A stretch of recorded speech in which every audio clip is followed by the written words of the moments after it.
Thank you and welcome.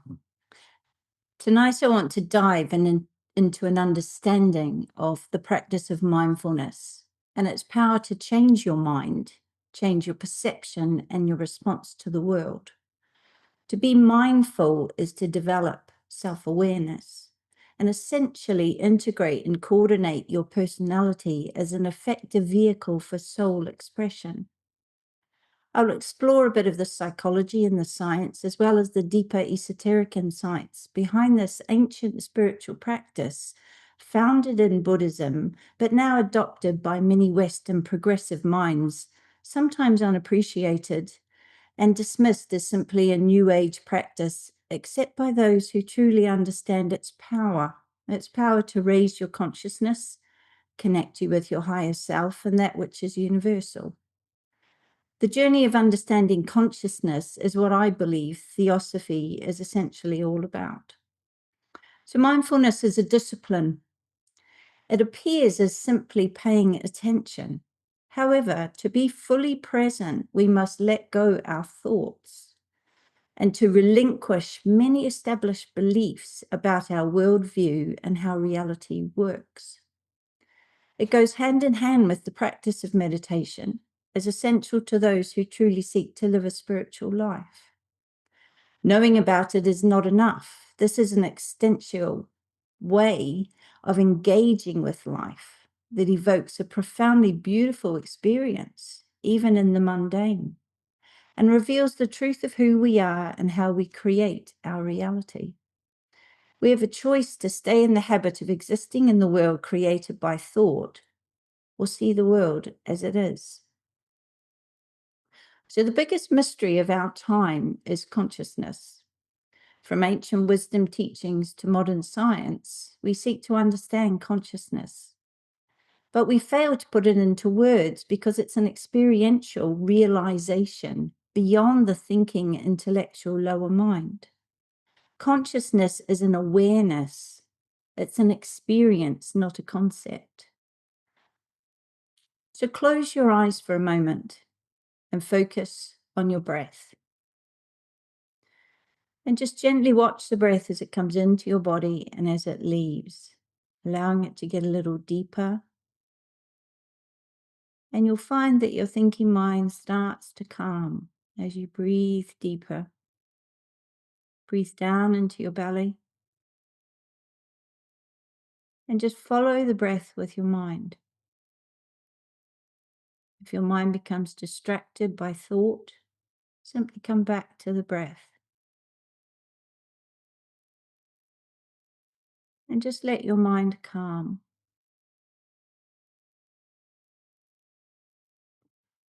Now, in the space between your thoughts, can you sense a presence?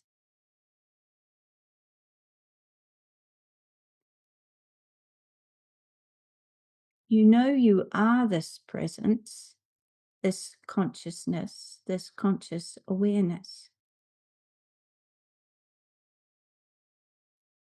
You become the silent observer that can sense your own consciousness.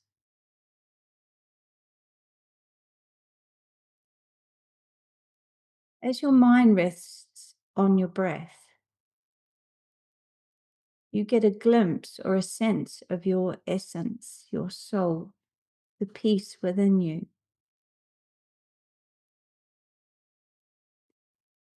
And in doing so, in meditation, you spend time with your soul, enjoying its nourishing vibration.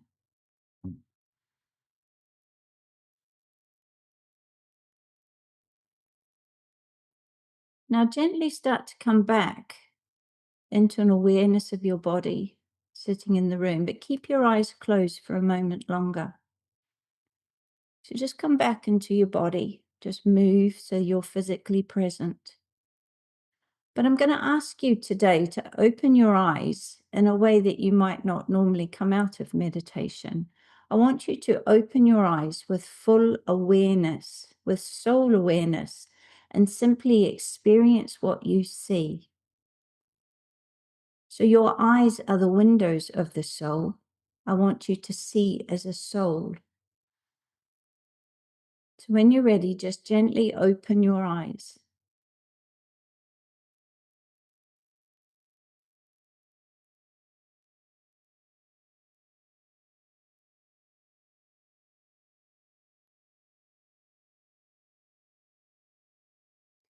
Did you notice the moment when your lower mind stepped in and started analyzing and bringing up thoughts about what you saw, creating thoughts about what was in front of you when you opened your eyes?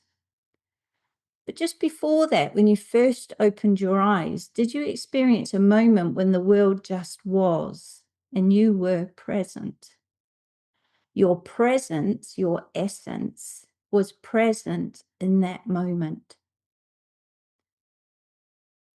So everything is consciousness, everything is conscious. And in this moment, when thinking subsides, consciousness knows itself. So consciousness is all pervading and connects all. In that moment when you opened your eyes, your essence, your consciousness knows itself. This is a unity awareness, an awareness of your connection to all. So before the thinking mind came in and analyzed what you were seeing or recognized or told a story or had thoughts about what you were seeing, there's a moment, especially when you come out, if you've been in a deep meditation, there's a moment when you just see the world as it is and there's no thought. You are just present in your presence. In the presence of your soul, you are present. Eckhart Tolle, author of The Power of Now and the New Earth, confirms that when you come to know I am and a realization of being, not thinking or doing, but simply being. This has nothing to do with teachings or intellect or intellectual understanding. It is an awareness.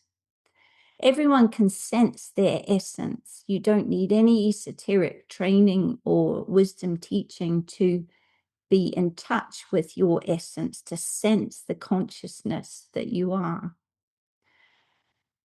This consciousness, this presence, this essence is the kingdom of heaven spoken of in scriptures. Your consciousness is the light Jesus referred to when he said, "You are the light of the world." Compassion, empathy, and love all emanate from this light of consciousness. And this is the basis of all esoteric, spiritual, and ancient wisdom teachings from all traditions. We are here to bring this presence into the present moment. Our reason for being is to allow consciousness to experience itself through us. When we are not present in the moment, we are quite literally asleep. We're unconscious. We're running on autopilot because we're being run by our unconscious mind. So let me show you a slide that helps to explain this. Okay, so our conscious mind, the mind you are listening to me now with, makes up only about 5% of our total mind. This is different perhaps in people who've done more spiritual work. It might be a higher percentage. But the unconscious mind, we can think of this area below the iceberg, the part of our mind that we're not aware of. It's unconscious. And that's about 95% of our mind. And this is where we find, and it rules our behaviors. Okay, this is where we find our beliefs, our values, our conditioning from this life, usually from this life up, especially up to the age of 7. There's many, many beliefs and values, attitudes, conditioned behaviors. The way, essentially, this is the lens through which you see the world. Now, when we are not present, when we are in our thinking mind, this is where the thoughts come from. When we come into the present moment and we are conscious, we are operating up here in the conscious mind and as part of consciousness. So your mind is like this iceberg floating on the sea. Most of the iceberg is hidden under the water, and we're not aware of it, analogous to our unconscious mind. Our beliefs, values, conditioned behaviors, and reactions that we developed, especially up to the age of 7 years old, are found in our unconscious mind. And children up to 7 years old are very black and white. They don't really understand nuances and human relationships, shades of colors. So our conscious mind is the part of the iceberg we can see, the part of our mind listening to me now. Whenever we are paying attention to thoughts in our lower mind, we are unconscious in this moment. Have you ever driven to a destination and you can't remember the journey? You get there and you can't remember driving because your unconscious mind has lots of experience and lots of driving programs. But if a cat suddenly streaks across the road, you're literally jerked back into your conscious self to hit the brakes. And it is like a jerk back, a sudden attention grabbing. Something's happened that the conscious mind needs to come back. People spend most of their time on autopilot, completely missing what is happening in the present moment, as they're too busy analyzing or thinking about it or playing a related story in their head. We see the world through the lens of our personality or our lower self that's determined by that unconscious mind. And our identification and attachment to all the beliefs and values and attitudes that reside in that unconscious mind. So this is the lower mind as interpreter of the world. But what if we could see the world through the higher mind or the eyes of the soul? When we are mindful and bring our presence, our soul presence, into the present moment, we are perceiving the world through soul awareness or consciousness on higher planes. And the senses of the body become a vehicle for experiencing truth, beauty, and goodness as soul qualities. Your higher self as interpreter of the world. So consciousness is creative. When you bring your presence into the present moment, you create your experience of life. The way you meet a situation in life changes it. So our world is a mirror of the state of our beingness. So the external world responds to your level of consciousness because the external world and your consciousness are one. So you will only ever experience in the world the state that you are. So, for example, if you believe deep in your unconscious from your prior experiences that people are essentially unkind, you will see unkindness everywhere. And you will experience unkindness as you view the world through the lens of your lower conditioned unconscious thoughts and beliefs about kindness. If you simply see the world through the eyes of your soul, you will see love and experience ever more love, even in darkness. You will see others struggling to express their higher soul qualities, stuck in the mire of illusion, yet you will know that they are in essence love trying to shine. This is seeing with the eyes of the soul and seeing others as a soul. When you bring your soul, your presence into the present moment. When we see with the eyes of the soul, we find acceptance, compassion, loving kindness, and forgiveness. Christ consciousness expresses through us. Our lower ego mind separates and isolates. And so we find fear and doubt and only negativity in the world. Our higher mind, aligned to the soul, aligns to love. We see love. We see the truth of that love is what connects all in the world. And that fear is simply an absence of love. It's an isolation, a lack of that connection. You could swap the word mindfulness for consciously aware, greater awareness, soul connection, connection to universal consciousness, unity consciousness, soul perception, higher vibrational state, truth perception, intuitive living. These all are the same.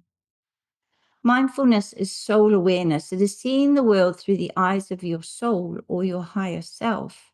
It is consciousness experiencing itself on higher planes where time and space do not exist. This is why we talk about the eternal now or the present moment, where the past is just a memory and the future a mental construct of our lower mind projecting past experiences into a potential. The only time that exists is now. I know this is all quite hard to hold in your lower mind. Words are difficult when describing experiences that are not in three-dimensional planes. We're experiencing what Blavatsky and Bailey both wrote extensively about, that the mind is the slayer of the real. The lower mind creates illusion. When we see through the lens of our lower mind, we see an illusion. When we see through the eyes of the soul, we see the truth of the world. Let's explore the concept of time for a moment. So time is a construct of our mind to help us navigate our reality. In each moment, our perception alters. And this gives us an experience of linear time. We have this moment of perception, then this moment of perception, and endless moments of perception. And that feels like sequential movement or motion we call time. It also creates the illusion of space. As we move through each moment, we appear to move through space. And this is our experience in this 3D dimensional plane that we exist on as physical beings. We know from quantum physics that everything is energy vibrating at different frequencies and only becomes a particle appearing as solid matter when consciousness observes it. So everything is wavicular energy. When consciousness observes it, it condenses down to a lower vibration and becomes or appears solid as a particle. Our observation collapses the wave of infinite potential into a particle in a defined moment in space and time. This is how we sense and perceive the material world, through our consciousness. If you want to ponder this, you could meditate on the question: if nobody is around, does a tree falling in a forest make a noise? There's no one to hear it.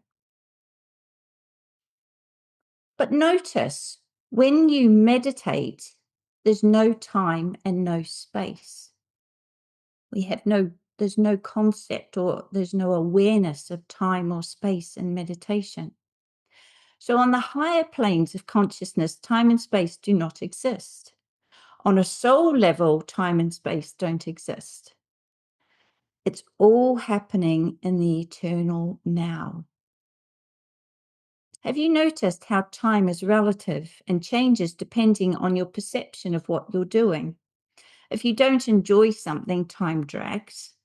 If you are immersed in something you love, it flies by, and you may even lose all awareness of time at all, especially if you're working creatively on higher planes of consciousness.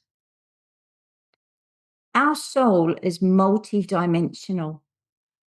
Now, you might have heard people say that, but what does that mean?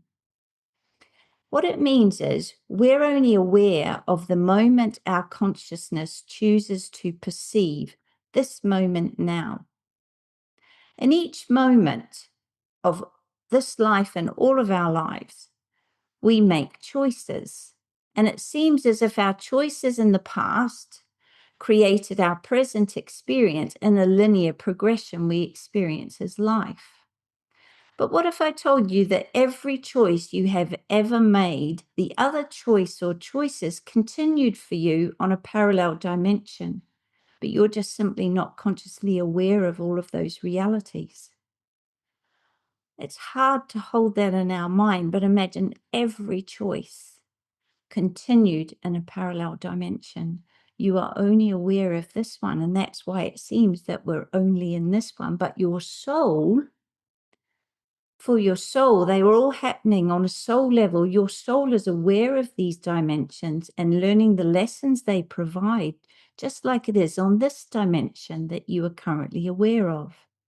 There are an infinite number of parallel realities all happening at once, and we often flip between them, but we're simply not aware that we do this.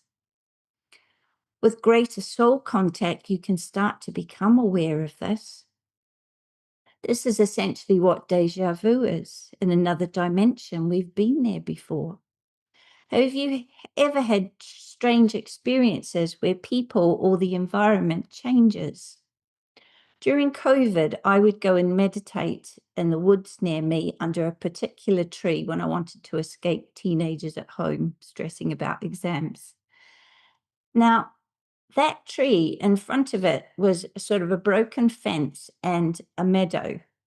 Some days the fence was broken, and some days the fence wasn't there at all. And the only reason that I noticed is because I noticed, I was aware. And obviously, in a meditation state, you're in a heightened state of awareness. And sometimes this would confuse me until I came to understand I'm just flipping between dimensions. And we do it all the time. We just don't know that we do. Um, have you ever had experience where you meet someone who seems like someone you know, but it seems like they are slightly different? Maybe they've taken a different life path. I've bumped into people and I've thought, you're an acquaintance I know, but you're not the person I know. These are all examples of shifting parallel dimensions. But it gets more complex than this. For all our past lives are happening not sequentially, but in the eternal now. Have you ever noticed that your life moves in patterns and themes? You might go through an Egyptian phase, being fascinated by ancient Egypt, and even having ornaments in your house reflecting this. You're often working through the energies of your life in Egypt. We're not aware we're doing this. This is how awesome our soul is. It is aware of all of this. When you're mindful, you step into a connection with this eternal now, ever present awareness, and you step out of your thinking lower mind as interpreter of reality. You become the silent witness, the observer, and simply connect with the world through your senses and allow it to be as it is. This is living as a soul, seeing, hearing, tasting, touching, and experiencing the material world. In present moment awareness, there is no mind thought, commentary, analysis, opinion, judgment, or any other thought process coloring your experience. You remove the lens that colors your perception and simply experience things as they are. This experience is always one of love. Close your eyes for a moment and just find that stillness again. Focus on your breath and just go in and let go everything I've been talking about, because your lower mind will grapple with it. Just focus on your breath, following the pattern of your breath, breathing deep down into your belly if you can.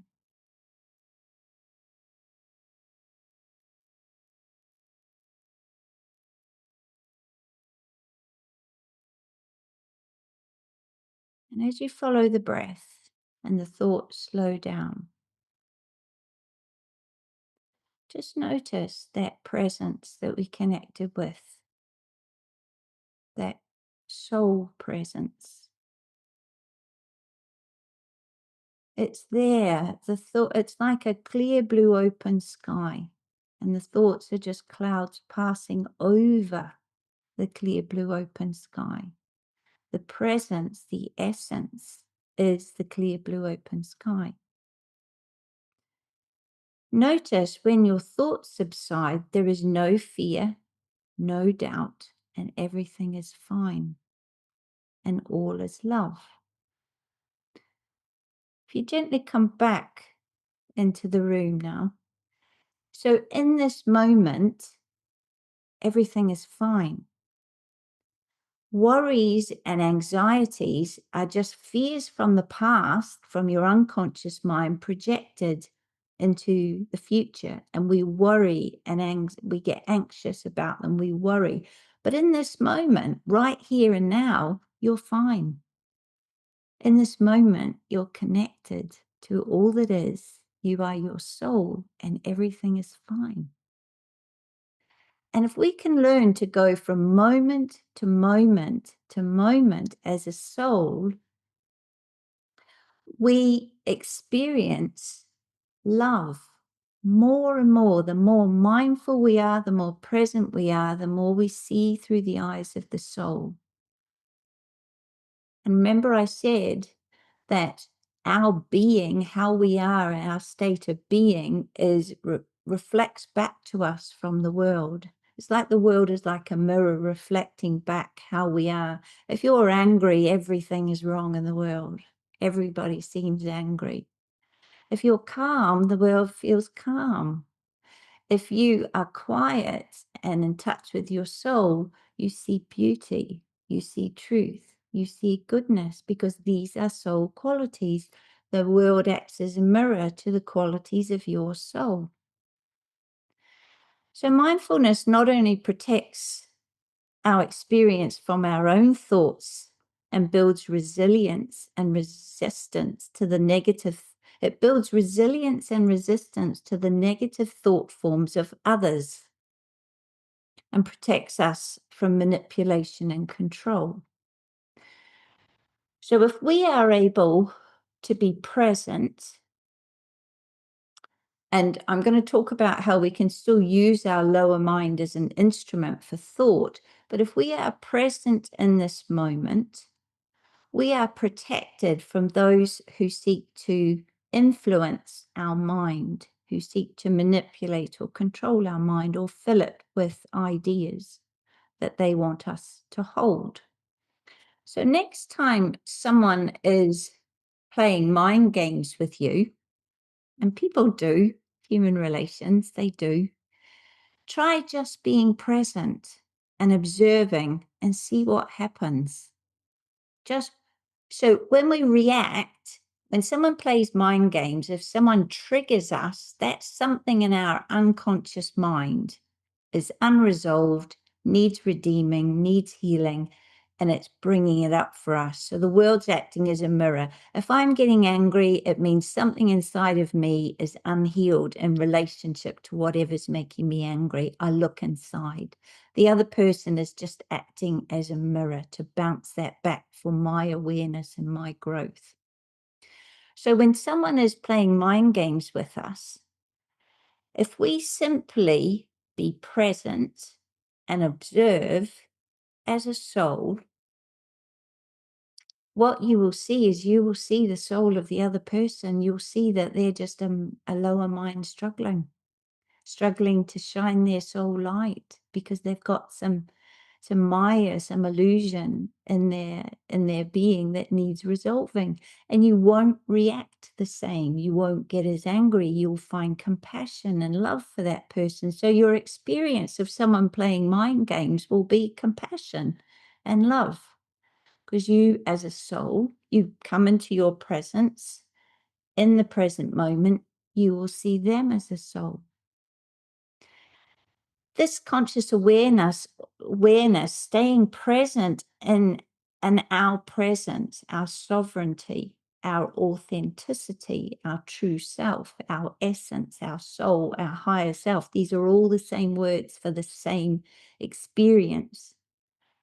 What this does, it protects us from the onslaught of the negativity found in the mass and social media.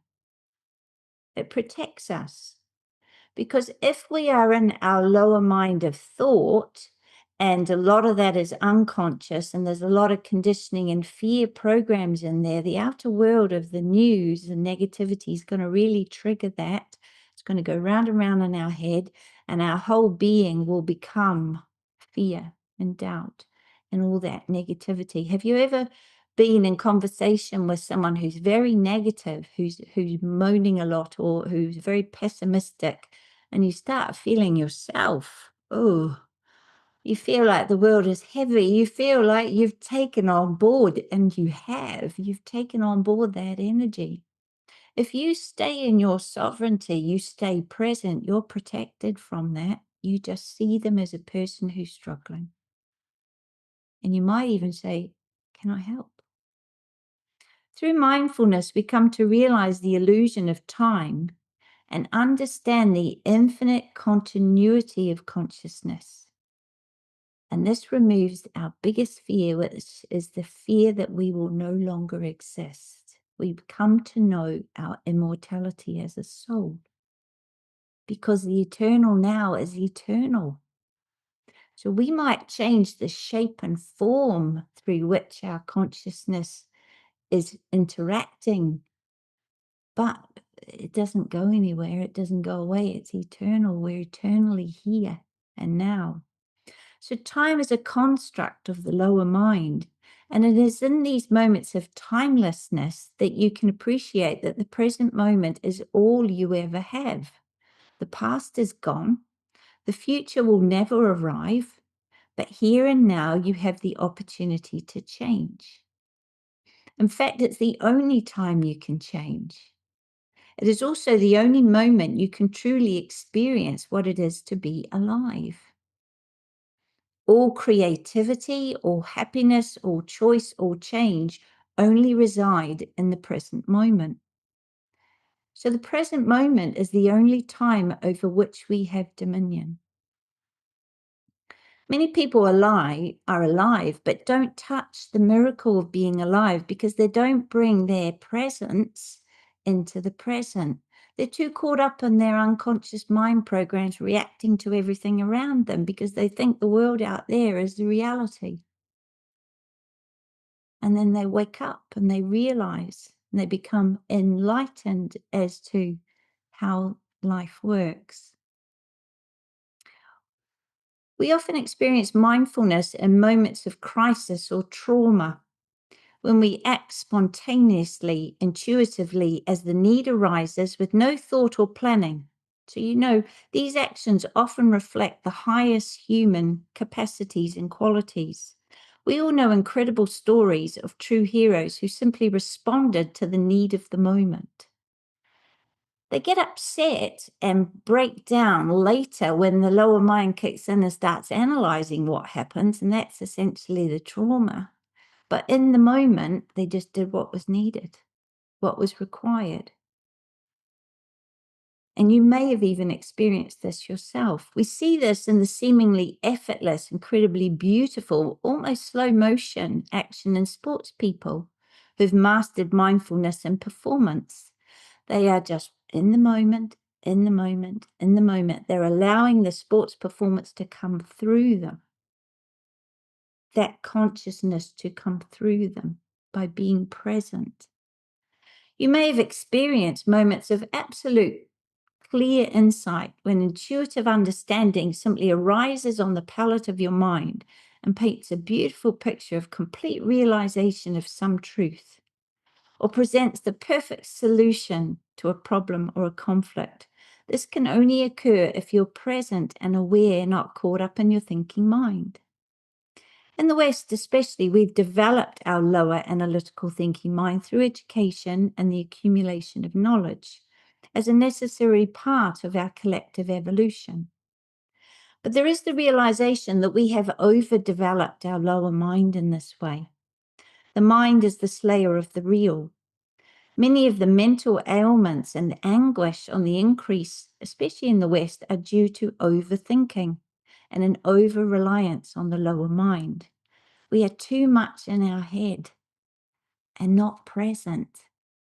And in this way, I teach yoga. Yoga brings people back into their bodies, back into the present moment.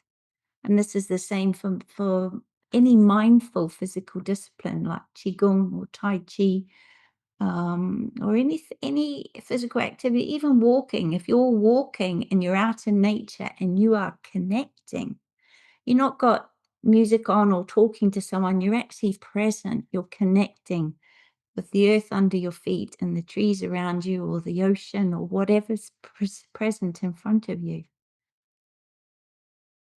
But don't get me wrong, our lower mind is a very useful thinking tool to use logical reasoning to solve problems and to navigate the material world. It's our sat nav for the material world. However, for bigger, more abstract questions, decisions, creative ideas, understanding, insight, intuition, and finding your soul path and meaning, finding meaning and fulfillment in life, we are souls. So bring your presence forth. If the lower mind is the sat nav, the higher mind sets the destination and chooses the route. So for the bigger questions, we go deep into meditation. We connect with our essence, our presence, our soul, our higher mind through the higher self. And we make decisions from that place. But to navigate, getting to work or getting the kids to school or normal life, our lower mind works very well when it's not caught up with thinking about things from the past or worrying about things for the future. When the lower mind is here and now, it's a brilliant tool. It's a brilliant problem solver. It really helps us to navigate the world. We become very efficient when the lower mind is sharpened. And the way to sharpen the lower mind, to bring the lower mind into discipline and under control of the higher mind, is meditation. That's what meditation does. It teaches us how to be in our higher mind, our higher self, and disciplines that lower mind. And I say to people, meditation is if your lower mind, your thoughts are like wild horses. And maybe you're used to, and these horses are in control of most people's minds. They take us here, they take us there. They're the same horses, the same thoughts. Our minds are all over the place. What meditation does, by stepping back from those thoughts, from those wild horses, we become the observer, the witness. We just watch them move through our mind. They lose their power over us. We become the observer, we come into contact with the higher mind, with our soul, and we essentially harness the reins and the power of those wild horses. So someone who has meditated for a number of years takes control of the lower mind and directs those horses. And this is where the lower mind becomes an instrument and a tool of the soul for thinking. And this is really what the Bhagavad Gita, the story of the Bhagavad Gita, is all about, is understanding how to, instead of your thoughts ruling you, you take control of your thoughts and change your mind. And this is what meditation will do. So we need our higher mind and we need our lower mind. But we've become a slave. The mind is the slayer of the real. We've become a slave. I think it was Einstein who said we've created the master of the lower mind instead of the master of the higher mind. The lower mind should really be the slave of the higher mind.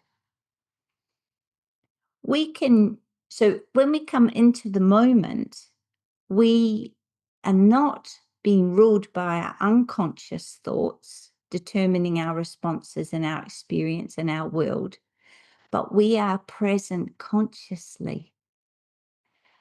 Meditation is what trains this capacity to be ever conscious, to be aware, to be present in this moment.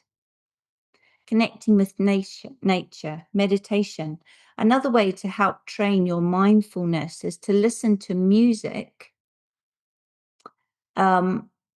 listening to music and just listening to the music. And when you find your mind creating thoughts about the music, analyzing it, naming it, comparing it, do I like this? Do I not like this? Let that go and just come back to listening to the music. And it becomes like a meditation. Every time the mind wanders off, you just come back to listening to the music. And if you do this, you will hear things in that music you've never heard before. You'll hear the beauty and the truth in that music because you haven't got the mind chatter, judging and criticizing and having opinions about the music. You're just listening to the vibration of the music, and your whole being listens, not just your ears. It becomes like your skin cells are listening to the music, your muscles, your bones, everything's listening to the music. We can do this with other people, what we call active listening, where we just listen. We don't listen to reply, we listen to understand. So we just listen. And if you've had children, you'll understand that by simply listening, they feel heard. And all you have to do is listen. You don't have to reply, you don't have to give any guidance, you don't have to, it's being heard. And this active listening is a soul to soul connection. And what will happen when you actively listen to someone is they will reveal their soul to you. You will see them as a soul. It's beautiful. And it's simply turn off the need to think about it, to analyze it, and to work out what you're going to say next. Just listen. Same when you connect with nature, just be in nature. When you clean your teeth, just clean your teeth. Don't plan your day. Don't, too busy in this world. People got phones in this hand and they're doing something with this hand and they're thinking about something else. Just be present. It's also much more peaceful, less stressful. Don't be afraid to observe your mind at work. This is to be mindful of your mind. And this is essentially what happens when people first start to meditate. They go, oh my goodness, you should see what's going on in here, because they observe their own thoughts. Observe them, don't judge, criticize, just observe through loving kindness. Just observe your mind at work, because the moment you observe your mind, you make conscious what was unconscious. When the wild horses were running free, and your mind was controlling you, by observing that, you're taking the reins. You're saying, this is what my mind does. Look at that. And if you get to the point where you're laughing at your lower mind thoughts, you've grabbed the reins. Okay. When you start, "Oh, you're not going to get me with that one. Go away." Do you know what I mean? Or you hear someone else in your head and you recognize that's not my thoughts. That's, someone else's. No, this doesn't serve me anymore. You get to have discrimination and choose which thoughts you hold in mind and which ones you just swipe and let them go. It's like the garden of your mind. You water the flowers and you let the weeds shrivel up through lack of attention. So it's not what passes through your mind in terms of thoughts, it's what you hold in mind. Okay. So you in control, not being controlled by unconscious thoughts. When you drive, next time you drive or you walk somewhere, see if you can be conscious the whole time. It takes some practice, but you'll start seeing things differently. You'll start seeing more beauty, more truth, and more goodness in the world. Because when we bring our presence into the present moment, we experience ourselves as a soul. We accept what is before us and embrace it with love. We take action whenever needed in that moment from a place of connection to all, a place of love. So fear is a construct of the mind, and it's just an absence of this connection to love. Simply recognize this. Have you noticed when you face a fear, it disappears because it was never there, it was never real? But have you also noticed that love never disappears? When we're consciously present, we are the light of the world. And just by being present, you help others to be present, even if they don't know anything about it. Your presence invokes their presence. Your soul invites their soul forth. So we are love. This is our essence. When we're present, when we bring our presence into the present, this is to be love. So I'm going to finish with a diagram that I developed yesterday. I hope you can see that. What I'm going to do with this talk is my notes, I'll turn into a Substack article, and I'll put the slides as pictures, and I can send a link so that you can read the article if that's your preferred way of engaging.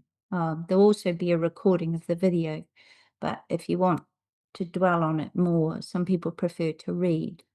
So in this diagram, we have a choice. We can be operating up here, and this would be operating up in higher planes of consciousness, fully aware, or we can be down here in this loop. This is where most people are, with occasional lifting up here. And this is really what Theosophy teaches us and ancient wisdom teaches us, is how to get from here up to here. This arrow here is the key. The Antakarana bridge, the rainbow bridge that we build between the lower mind and the higher mind, or the lower self and the higher self. So when we are in presence, when we bring our presence into the present, this is our higher mind. We're working up on the Buddhic planes. This is when we see the world through the eyes of the soul, invoking the Christ consciousness. And this is where we will see truth, beauty, goodness, love, even in the world as it is. When we are working from the unconscious, so the thoughts of others, the collective thought forms, the Maya and the illusion, the matrix, if you like, our lower mind, there's a choice. Our lower mind can be an instrument we use to think, or it can be ruled by our unconscious beliefs and conditionings and all the thought forms and unconscious beliefs and conditionings of others that come in. Okay, that's this arrow here. And this creates our reality as a projection of those thoughts and beliefs. And those thoughts and beliefs create a feeling of being separate, an absence of connection. We don't realize we might intellectually realize we are all one, we are all consciously, we are all connected as one, but we don't experience that. To experience that oneness, we need to be operating up here, at least as much of the time as we can manage. And the more we do this, the more we're up here, the easier it gets. It becomes, with meditation, the ego lower mind just loses its grip, and the thoughts slow down. There are fewer thoughts, there's more space between them, there's more presence. So it's easier to bring that soul presence into the present moment because you become more aware of it. It's there all the time. Right, I'm going to leave that. Thank you. Namaste.